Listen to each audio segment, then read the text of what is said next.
So with the recent coverage and release of multiple in-game videos from the EA Game Changers, a lot of people have been asking what else can we expect in Anthem? What about raid system? What about guilds and all those other things? And a lot of people even went as far as to say that the game feels or looks unfinished, or in some cases some people said it looks downgraded, which of course that is something that I fully understand, and that is what you will get from a demo as well. Now, while this may feel so in several ways, I'm actually happy because of one thing. Fans of the game get to curate the future of the game to their own liking. In a single player only game, I would want a final game with no changes at all, but in a full multiplayer live service game, I would want something solid, but also something that we as players can add to without having the devs do a 180 turnaround. So I also see the positive and the negative in this. The negative is that this could also be that there won't be enough to do. However, the devs already covered that and answered those questions, so you will have more than enough to do in Anthem. Because of this, we will be talking about a lot of post-launch items that the developers have confirmed or things that they have said you will see after the game launches. And we will also be talking about why raid activities will not be available at launch in Anthem. Remember, this is our own game and we get to decide what we want by asking the developers ourselves. They have an open door policy on Twitter, in their forums, emails, and all that kind of stuff, so our voices will be heard regardless. So they have put together all these requests and they will be making these changes in due time. Now remember that certain things may not be mentioned in this video because they will already be in the full release of the game. So let us start with the alliance system.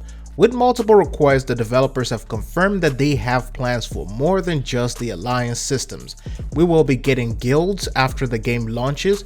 Right now we have the alliance system, and the alliance is basically your friends and your favorites, and as long as they play missions and contribute weekly, you will be getting points and XP as rewards, and if you play together you will also get more rewards and more XP. For guilds, we are looking at something that will require a building of a guild hall outside Fort Tarsus. So this is possibly going to be one of those things where after you have completed the main campaign, done some of those missions, so you will be able to select if you want to start launching your missions from the guild hall. So that is going to be one of the things that you will be seeing. So hopefully we get to build a guild hall that feels like the ones from the Legion of Dawn. Now, how soon after launch can we expect these things? This is a question that worries me the most, but I have faith in BioWare and I have faith that they will not disappoint. Now, as long as I have spent more time playing Knights of the Old Republic and Guild Wars, I know that creating a guild in games is not as easy as a lot of people may seem. Sometimes it takes 2 years, sometimes it takes 1 year, sometimes few months, depending on how much assets you have.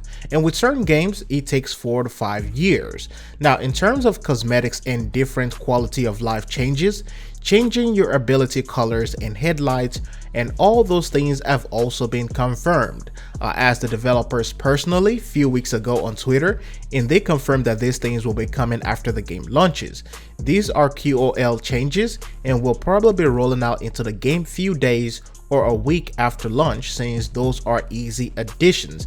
So once again, remember that what you see right now in the demo is not even close to what you will see when the game releases. I just know this because I've had hands-on experience with it myself, and you guys can also ask other people who have played the game who have had hands-on experience with it, and they will tell you the same thing.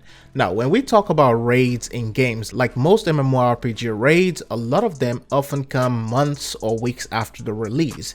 Anthem is more like your typical online RPG, Diablo style, and it is so different from what you will see in the typical looter shooter. So raids are something that requires more than the average gear score. So the average gear score of all the javelins in the game will need to be a lot higher.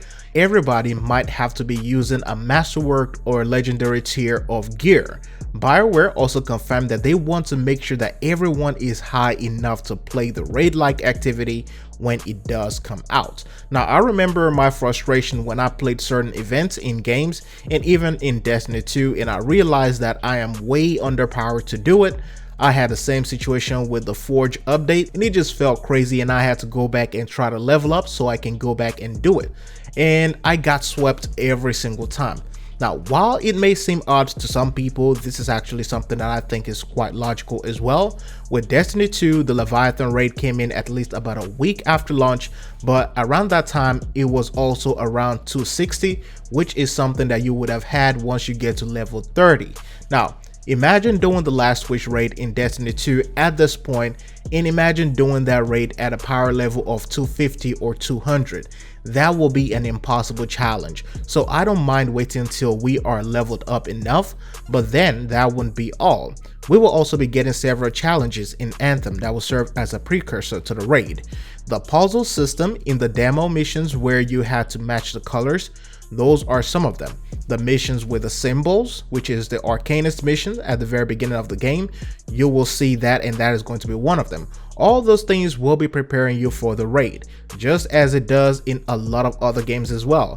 Think about it. Even in Destiny 2, some of those strike activities prepare you for the raid and let you know what you will be doing in those raid missions. So you will also have time to curate your perfect and desired builds and also learn a lot about the game. Now, I will say, we may also still see some PvP in Anthem in the future. Maybe not a few months down the line, maybe at least 1 year down the line, we may see some PvP. And it may actually involve a single type of javelin per game mode, which means everybody won't be bringing their own javelin. It will just be one pre-made curated build. And like I said, this will probably be several months after release, or maybe up to a year. Expect more information, and don't forget, you still have more than enough time to cancel your pre-order if all of this doesn't suit you. Anthem is going to be a game for a specific type of audience and will not be for everyone.